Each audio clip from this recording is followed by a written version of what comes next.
So yun na nga guys, good morning, good afternoon, and good evening po muli sa inyo lahat. Ito muli ang inyong lingkod, Batang LU. Grabe guys, na-miss ko kayo. 5 araw din po akong hindi nakapag-upload dahil medyo na-busy na naman po tayo sa ating mga ibang pinagkakaabalahan po na kaunting pinagkakakitaan din naman guys. And here we are again, no? At talagang ang lapit-lapit na po, ilang tulog na lang, Pasko na, and ganoon din po ang anniversary ng EDSI. Nako. At ilang araw na lang. Sa Lunes na po yata yun, no? Nako, nakaka-excite guys. At yan ang ating bigyan ng reaction sa ngayon tungkol sa mga mainit-init na mga pinag-uusapan na tungkol sa EDSI nga po guys, na ang daming nagsasabi na mawawala or matitigil. Nako, hayaan na po natin yun guys. Kumbaga, I don't mean nahahayaan. Kumbaga, paubayan na po natin kay Kalinga Prab kung ano man po yung mga pinaplano niya na gagawin sa mga love teams. Ay sigurado namang naniniwala ako doon na lalong makakaganda po. No? So, antayin po natin kasi mas lalong nakaka-excite kasi. Mamaya na nga natin discuss ito guys. Mabuti pa panoorin natin yung video ni Kalingap JJ dahil yun na lang po ang ating bigyan ng reaction guys, no? Kaya samahan po ninyo ako hanggang dulo para marinig po natin lahat kung ano yung mga i-discuss po natin. And bago tayo tumuloy, syempre, huwag natin kalimutan mag-thumbs up at sa mga hindi pa po nakakapag-subscribe, pindutin na rin po yung subscribe button and patuloy lang po natin suportahan ang buong Team Kalingap sa pangunguna po yan ni Kuya Val Santos Matubang, Ate Edna Vlogs, and syempre, si Kalinga Prab. So, let's go, guys! Cause I don't give a fuck what you say. So, hello po sa inyo mga Kalingap. Welcome back po sa ating YouTube channel, Kalingap JJ. Kung bago po kayo, please like, share, subscribe mga Kalingap. And on notification bell for more vlogs. So, ito mga Kalingap, ito na yung vlog kung saan explain natin mga Kalingap yung mga balita na nababalitaan nyo. Na yan mga, syempre sumasakit yung ulo niya, hindi makatulog, balisa. At saka, syempre supporters and napaka-solid. So, yun, napaka-normal response ng ganun mga Kalingap na kapag nababasa nila or nakakapanood sila ng ganun. Pero ito, yes, tama po si Kalingap JJ na napaka-normal po ng response ng mga talagang sumusuporta po sa EDSI, ano? Na nag-worry, tapos yung iba sobra-sobra, kumbaga hindi na nakakapagtulog, at yung iba nag-overthink dahil talagang na-in love na rin naman talaga sa tinatakbo ng kwento ng EDSI po, ano? So, pakinggan po natin yung mga kasunod na sasabihin ni Kalingap JJ. And ito lang na ang aking ma-advise. Kumbaga, cool lang po tayo. Kumbaga, relax lang. At siguradong mas gaganda po ang magiging ikakatakbo ng mga susunod na mga kwento. No? mga Kalingap, sabi nga daw po ay meron daw pong patitigil or post ulit mga Kalingap siguro. Pero para sa akin, para po sa mga nababalitaan ko, naghihintay pa din ako ng pinaka-official na report or pinaka-official na balita regarding po dyan mga Kalingap sa inyo pong nababalitaan, which is nga yung EDSI is maano daw po isa din daw po sa mapupost. Hindi po yung mga iniisip ng iba, isang love team na marahil mangyari po kagaya ng sa John Carmi Cruz, Franjoy, yung sitwasyon nila sa EDSI. So para po sa akin mga Kalingap, kung ganun kung mangyayari, syempre kailangan natin respetuhin yung desisyon. Tama. Kung di na tayo magka-come up sa ganong desisyon or mga balita. Pero wala pa tayong magagawa mga Kalingap, kundi respeto. Pero malay nyo po mga Kalingap kasi, sa panahon ngayon, alam kong grabe pa yung transitioning na nangyayari. Ito guys, ang bibigay ng hope, pag-asa sa inyo para hindi po kayo mawala ng pag-asa, hindi kayo malungkot ng sobra-sobra. Kasi syempre, lahat ng supporters hindi naman po magkakapares ng edad, di ba? So, meron po diyang kinakabahan, meron po diyang may mga sakit na maintenance. So, ito po mga Kalingap, report na itong vlog na ito mga Kalingap, para po sa inyo, para ma-lift yung yung pagiging Good. nag-iisip ng sobra-sobra beyond measure kahit wala pa tayong babalitaan regarding dun po sa ganyang balita na wala. Actually, yun yung ano eh, yun yung talagang totoo na wala pa namang official na balita. Tapos marami na po nag-worry, no? Naku, ay hindi po makakabuti sa inyo yan. Kumbaga, alagaan din ninyo ang inyong sarili po, ano? Kaya mag-overthink. Kumbaga, antayin lang po natin kung ano yung mga susunod na pangyayari at ako mismo hindi naniniwala na mawawala ang EDSI and of course yung mga ibang love team nandyan dyan lang din. And napapanood nga po natin sa channel ni Kuya Pal, hindi po ba? And yun, magkakaroon nga daw ng matinding transition at ito para lang sa mga hindi masyadong makuha ang ibig sabihin ng transition, yun po ay ano, yung pagbabago. Yun po ano, may mga babaguhin na mga sistema kung ano man. Pero siguro maaring yung itinatakbo ng kwento at ang dinig-dinig ko nga po guys ay hindi na kagaya nung dati na hinahayaan lang sila ni Kalinga Prab na sabihin kung ano man yung gusto nilang sabihin sa bawat isa po ano. Ngayon, ang sa aking balita ay talagang magkakaroon na po ito ng ano, ng script. Talagang may susundan na po silang mga script. Kumbaga, ano na, parang pelikula na talaga, ano.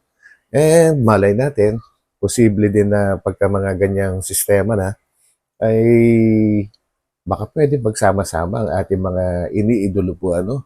Malay natin yung Jomcar mapasama sa EDSI or ano, para mawawala na po yung bashing. Kumbaga, magsasama-sama sila. Ito po, sarili kong opinion lang po, ano, haka-haka ko lang yun. Pero may posibilidad, hindi po ba? Kasi magiging pelikula na nga po. So yun, tuloy po Ang natin. official na information. So dito mga kalingap, ito, kung ano man po mangyari mga kalingap, kung gano'n mangyari, siyempre respeto and focus po tayo sa pinaka-goal yun sa personal channel. And doon naman po nakikita po natin, di ba? Si Bensi, nakikita po natin kung gaano po siya kasipag sumama sa mga personal vlog ni Kalinga Prab, which Yeah. is very okay kasi nakita po natin na talagang supportado siya sa sa mga decision or plan po ni Kalingap Prab dito sa personal channel. Alam po natin mga Kalingap na nag-a-adjust pa yung iba. Mahirap isipin, mahirap tanggapin yung mga pangyayari. Talagang matagal kasi ilang 3 weeks tapos nagkaroon lang ng upload dun sa kay Dara. Dun pa lang po sila nakita-kita, pa lang kayo nakikita yung mga uploads na magkakasama sila. Pero yung po mga pa din tayo sabi ko, nasa phase pa din tayo ng transitioning, mababago Yun. pa yung may pagbabago pa sa sa main channel, which is yung po inaabangan yung mga kalingap.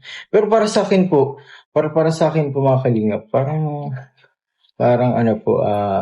dito, parang ganito po ang mangyari kasi niyan, kung sakaling Yan, ma-post. yan.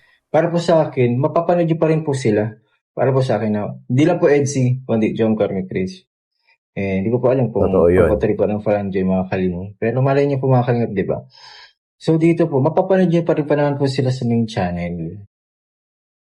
And sa totoo lang guys, no, ever since no, nabanggit nga, nabalita na may mapopost, merong hindi mapopost doon sa main channel, wala pa naman pong ibang naipapalabas doon sa mga love team, no? Bukod sa birthday nga ni Dara po, ano. So yun, bakit tayo nag-worry? Kumbaga, lahat naman po ay talagang natigil. Pero napapanood natin sila sa ibang mga, kagaya sa Velvet Box. Yun, napapanood natin sila doon. Doon sa channel ni Kuya Val, napapanood din po natin sila. May mga kwento, may mga pelikula na ginagawa si Kuya Val. And yun nga, dito actually, mas na-excite ako dito sa sa balibalita, yung sa sinasabi ni Kalingap JJ na nagkakaroon ng transition. So yun, mas exciting yun kasi bago na naman po. So yun, sundan lang po natin kung ano yung mga plano ni Kalinga Prab po. Yan. Pero yung transitioning na yun, hindi po natin alam kung ano po yung magiging setup. Kaya po, sinasabi Yun. po sa inyo ngayon, maging positive lang po muna kayo. Yun, totoo yun na hindi pa natin alam kung ano yung magiging setup. Yung binabanggit ko kanina pa ay sarili ko lang din ano po yun, no? And marami akong nakakaringgan na gano'n yung mangyayari, but not officially, hindi pa siya official na gano'n nga po yung mangyayari. Kumbaga binabanggit ko lang po kung ano yung aking sariling opinion. So yun lang Habang po. naghihintay. And habang naghihintay, mag-marathon po muna kayo. Marami pong kaganapan Yun, sa no? transition na pangyayari sa main channel. Kaya po, focus po muna tayo sa personal channel ni Kalinga Prab, which is yung Rab Matubang. Kung bago po kayo at hindi pa po nakasubscribe, subscribe na po kayo din mga Kalingap. And sa mga nakasubscribe na po, syempre on notification bell para po updated po kayo kung sino po yung mga kasama sa personal channel, personal vlog, yun po mga Kalingap. Pero yun nga po, ano po, para po sa akin, huwag po kayong mawala ng pag-asa. Mapapanood nyo pa rin naman po sila. Malay nyo po, ano lang, may, parang dati lang, yung parang episode 1 na magkikilala sila. Parang ganun ata. Parang may ano lang, parang, ano po, babalik. Actually, yun. Doon ako nagkaroon ng, ng idea na magiging magkakaroon na ng script kasi doon sa nabanggit ni Kalingap JJ actually ano ko yun kumbaga tumatak sa akin yung sinabi niya na malay natin baka mag-uumpisa ulit parang episode 1 so ibig sabihin ang mangyayari pwedeng ganun mababago yung tinatakbo ng kwento at ang kagandahan nito guys is talagang tuloy-tuloy na kumbaga kung ano yung kung ano yung itatakbo ng kwento ay sabihin na natin, kunwari, once a week na ipapalabas yan, abay, tuloy-tuloy yung kwento. Kumbaga, magiging episode na siya. Yun. Magiging series yung kanyang kwento po. Iisa na yung direction niya. Unlike before na kung ano lang yung pinag-uusapan, yun lang halos walang pinag-uusapan. Pero of course, kinikilig naman tayo doon. Dahil nakikita natin yung kanilang mga galawan at tinginan nakakakilig na kaagad.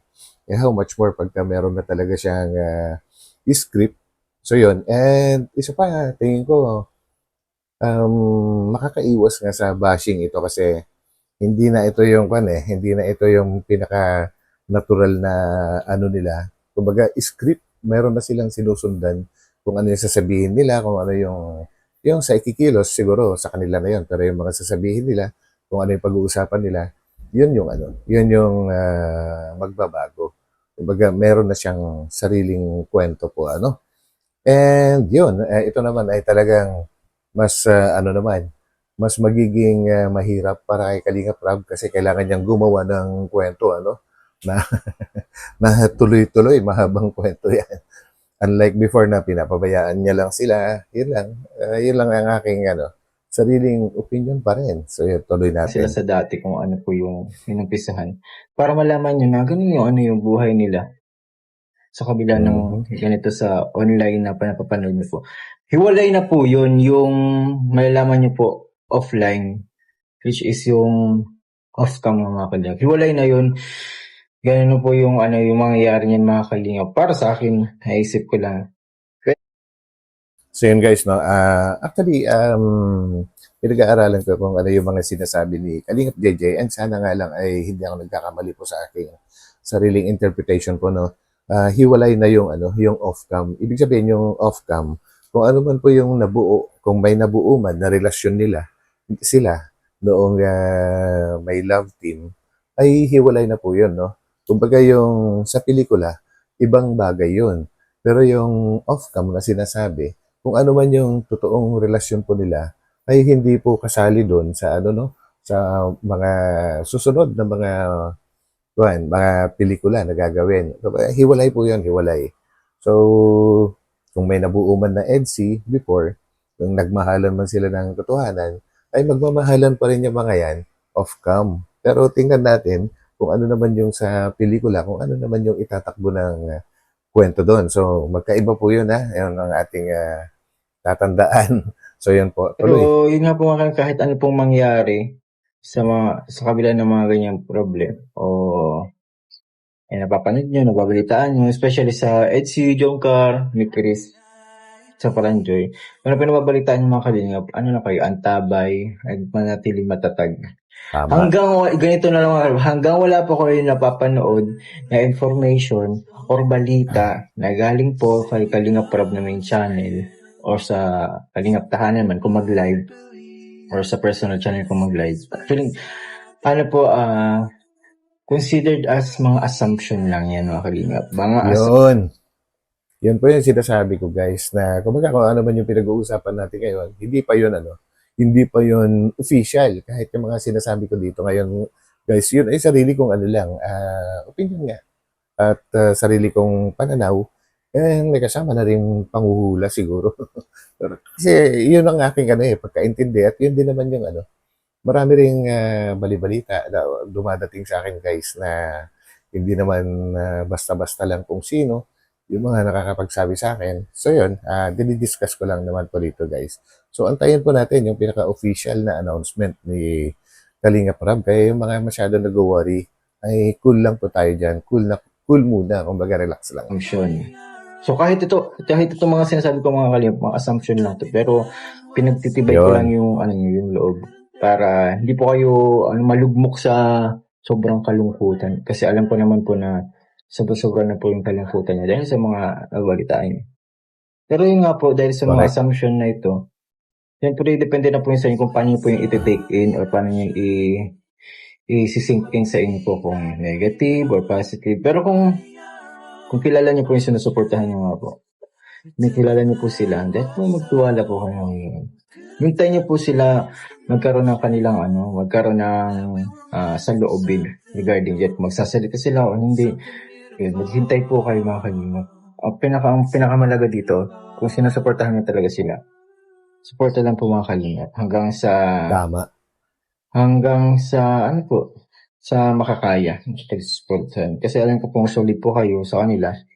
Gano'n po kayo solid, katatag. Alam ko po na ito pong transitioning na ito, dito po makikita yung pagsasala talaga ng mga kaganapan and mga supporters nga na medyo may pagkaluwang ang pag-iisip.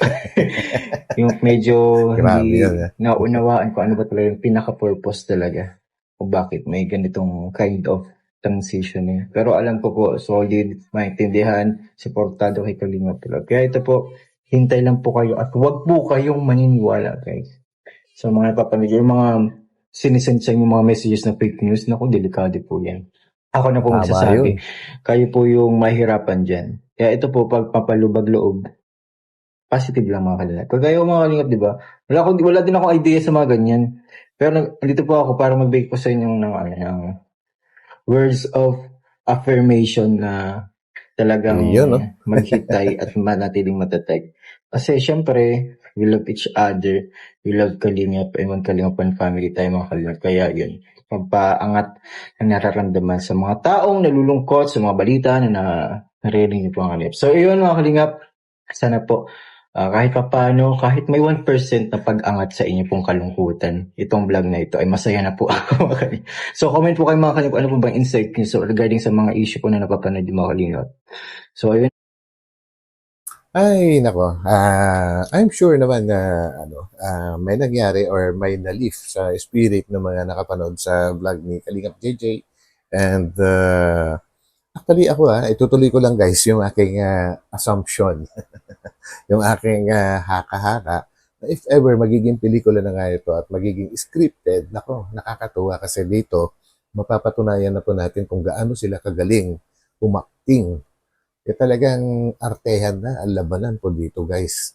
Yun yung talagang pelikulang-pelikula na po yung dating And yun din naman po kasi yung pinag-aralan ni Kalingap Rab. Kumbaga related din naman sa ganitong bagay. Kaya magagamit na niya yung kanyang pinag-aralan. So yun ang nakaka-excite. Yun ang ating pakakaabangan. And guys, hanggang dito na lang ulit. And maraming salamat sa pagsama ninyo sa akin. And nag-love shout out po sa inyong lahat na aking sa mga solid Kalingap supporters. And ganoon na rin po sa aking mga subscribers. And of course, kay Kalingap JJ, maraming salamat. At ito, nagamit ko ulit ang iyong video. And hoping na magkita-kita tayo dito sa Manila, kung sakali lang naman. And so yun guys, at hanggang sa muli, na aking magkita-kita ulit tayo sa aking susunod na upload. So ito muli ang inyong lingkod, Batang LU. So, bye-bye po muna. Bye.